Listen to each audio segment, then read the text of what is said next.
میرے تمام دیکھنے اور سننے والوں کو السلام علیکم۔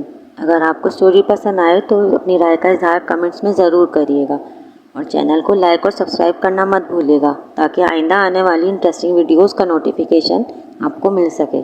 میری بیوی روز رات کو مجھ سے گوشت منگواتی، لیکن صبح تک نہ جانے وہ سارا گوشت کدھر چلا جاتا۔ جب میں اسے پوچھتا تو وہ کہتی وہ تو بلی کھا گئی ہے۔ وہ جب صبح اٹھتی تو یوں لگتی جیسے کوئی 18 سال کی لڑکی ہو۔ ایک دن میں لیٹا ہوا تھا کہ میری بیوی کو لگا کہ میں سو گیا۔ وہ اٹھ کر باہر گئی، میں بھی اس کے پیچھے گیا، پر کچن کا منظر دیکھ کر میری جان نکل گئی۔ میرا نام شمس ہے۔ میرے ابو کا بچپن میں ہی انتقال ہو گیا تھا۔ جب میری عمر 25 سال کی ہوئی تو میری امی نے ایک دن مجھ سے بہت ہی عجیب بات کہی، جسے سن کر میں کافی حیران ہو گیا تھا۔ میری امی نے مجھے کہا کہ وہ میری شادی کرنا چاہتی ہیں اور میرے لیے انہوں نے لڑکی بھی تلاش کر لی ہے۔ ایک دم سے یہ سب باتیں سن کر میں کافی الجھ سا گیا تھا، کیونکہ میں اس شادی کے لیے بالکل بھی تیار نہیں تھا۔ میں نے اپنی امی کو ہچکچاتے ہوئے منع کر دیا اور کہا کہ مجھے کچھ وقت چاہیے۔ امی پہلے تو افسردہ ہو گئی، مگر پھر امی نے میری بات مان لی۔ میں بہت حیران تھا کہ امی نے مجھے لڑکی کے بارے میں بتایا بھی نہیں تھا اور صرف یہی کہا تھا کہ جو بھی لڑکی ہے وہ تمہیں بہت پسند آئے گی۔ میں سارا دن اسی بارے میں سوچتا رہا کہ رات ہو گئی۔ رات کو میں اپنے کمرے میں لیٹا ہوا تھا کہ میری چھوٹی بہن بھاگتی ہوئی اندر آئی۔ اس کا سانس پھولا ہوا تھا۔ اس کی یہ حالت دیکھ کر میں گھبرا گیا اور پوچھا کہ گڑیا کیا ہوا ہے؟ اس نے جو خبر مجھے سنائی وہ سن کر میری روح لرز گئی۔ میری چھوٹی بہن نے بتایا کہ امی کی طبیعت ایک دم سے بہت خراب ہو گئی ہے۔ میں ڈر گیا اور بھاگ کر اس کے ساتھ امی کے کمرے میں گیا تو وہاں امی زمین پر بے ہوش پڑی تھی۔ یہ دیکھ کر میرے پیروں تلے سے زمین نکل گئی۔ میں امی امی پکارتے ہوئے امی کو جھنجھوڑتا رہا، مگر امی خاموش رہیں۔ میری بڑی بہن نے جلدی سے ایمبولنس کو کال میں لائی اور تھوڑی دیر میں ایمبولنس آ گئی۔ میں اور بڑی بہن امی کو لے کر ہاسپٹل چلے گئے۔ ڈاکٹر نے میری امی کا معائنہ کیا اور بتایا کہ میری امی کو دل کا دورہ پڑا ہے۔ صبح میری امی کی طبیعت تھوڑی بہتر ہو گئی۔ ڈاکٹر نے ہمیں کہا تھا کہ ہم امی کو پریشانی یا ٹینشن نہیں دیں گے، کیونکہ ان کو پھر سے دل کا دورہ بھی پڑ سکتا ہے۔ ہم سب امی کی خدمت کرنے لگے۔ پھر ایک دم امی نے میرے سر پر ہاتھ رکھا اور کہنے لگی کہ بیٹا، میری زندگی نہ جانے کتنی باقی ہے، میری حالت ٹھیک نہیں ہے، میں چاہتی ہوں تم میرے مرنے سے پہلے ہی شادی کر لو۔ میں تمہیں شادی شدہ دیکھ کر چین سے مرنا چاہتی ہوں۔ اب تو انکار کرنے کا سوال ہی پیدا نہیں ہوتا تھا۔ میں نے اسبات میں سر ہلا دیا۔ پھر امی بولی کہ بیٹا، تم اس لڑکی سے شادی کرو گے جس کا میں نے تم سے کہا تھا۔ میں نے ہاں کر دی اور پھر اس رات ہاسپٹل میں ہم سے ملنے ایک لڑکی آئی تھی جس نے نقاب کر رکھا تھا۔ پھر امی نے ایک مولوی صاحب کو بھی بلایا اور یوں ہاسپٹل میں میرا اس نقاب والی لڑکی سے نکاح کروا دیا گیا۔ نکاح کے بعد امی نے مجھے کہا کہ اپنی بیوی کو لے کر گھر چلے جاؤ اور تمہاری بہنیں میرے پاس ہاسپٹل رک جائیں گی۔ میں شادی سے خوش تو نہیں تھا، لیکن اپنی بیوی کا چہرہ دیکھنے کے لیے بہت بےتاب تھا۔ میری بہنیں امی کے پاس رک گئیں اور ہم گھر آ گئے۔ میری بیوی گھونگھٹ اوڑے بیٹھی تھی۔ جب میں کمرے میں پہنچا اور مسکراتے ہوئے جو ہی اس کا گھونگھٹ اٹھایا تو اس کا چہرہ دیکھ کر میرے پیروں تلے سے زمین نکل گئی۔ میرے سامنے جو میری بیوی بیٹھی تھی وہ عمر میں مجھ سے تقریباً 5 سال بڑی تھی۔ میں 25 سال کا نوجوان لڑکا اور وہ 30 سال کی تھی۔ نہ تو وہ اتنی خوبصورت تھی کہ میں دیکھتا رہ جاتا اور نہ ہی وہ اتنی بد شکل تھی کہ بس قبول صورت سی سانولے رنگ کی تھی۔ یہ سب دیکھ کر میں گھبرا گیا اور فوراً کمرے سے باہر چلا گیا۔ ساری رات میں گھر سے باہر رہا اور یہی سوچتا رہا کہ میری ماں نے میرے ساتھ ایسا کیوں کیا، اتنی عام سی لڑکی سے میری شادی کروا دی۔ 2 دن بعد میری ماں ہاسپٹل سے گھر آئی۔ امی کی طبیعت خراب تھی اور اسی لیے میں نے امی سے کسی قسم کا کوئی شکوہ نہیں کیا اور گھر آ گیا اور اپنی بیوی کے ساتھ ایسے ہی رہنے لگا جیسے عام میاں بیوی رہا کرتے ہیں۔ میری بیوی مجھے پسند تو نہیں تھی، مگر وہ بہت ہی اچھی تھی۔ کچھ ہی دن میں اس نے اپنے سلیقہ شعاری اور عاجزی سے میرا دل جیتنا شروع کر دیا تھا۔ وہ میرے لیے وقت پر کھانا لاتی، میں گھر آتا تو پانی پلاتی، میرے کپڑے وقت پر دھوتی اور استری کر دیا کرتی، سارے گھر کے کام باقاعدگی سے کیا کرتی، میری ماں اور میری بہنوں کا بھی خیال رکھتی۔ مجھے اب آہستہ آہستہ میری بیوی تھوڑی اچھی لگنے لگ گئی تھی۔ مجھے اس بات کا غصہ تھا کہ وہ مجھ سے 5 سال بڑی ہے۔ میں نے کبھی اسے بیوی کی نگاہ سے نہیں دیکھا تھا، مگر وہ جس طرح میرا خیال رکھتی مجھے اچھی لگتی۔ میں شروع میں تو اس سے غصے میں بات چیت کیا کرتا اور ہر وقت ڈانٹتا رہتا، مگر پھر میرے لہجے میں آہستہ آہستہ بہتری آنے لگی اور یوں ہماری شادی کو 2 ماہ گزر گئے۔ اب وقت گزرنے لگ گیا تھا۔ ایک دن میں سویا ہوا تھا، جب مجھے رونے کی آواز آئی تو میں حیران رہ گیا۔ یہ آواز باتھ روم سے آ رہی تھی۔ میں پریشان تھا کہ رات کے اس وقت باتھ روم میں کون رو رہا ہے۔ میں نے دروازے پر دستک دی تو تھوڑی دیر بعد میری بیوی باتھ روم سے باہر آ گئی۔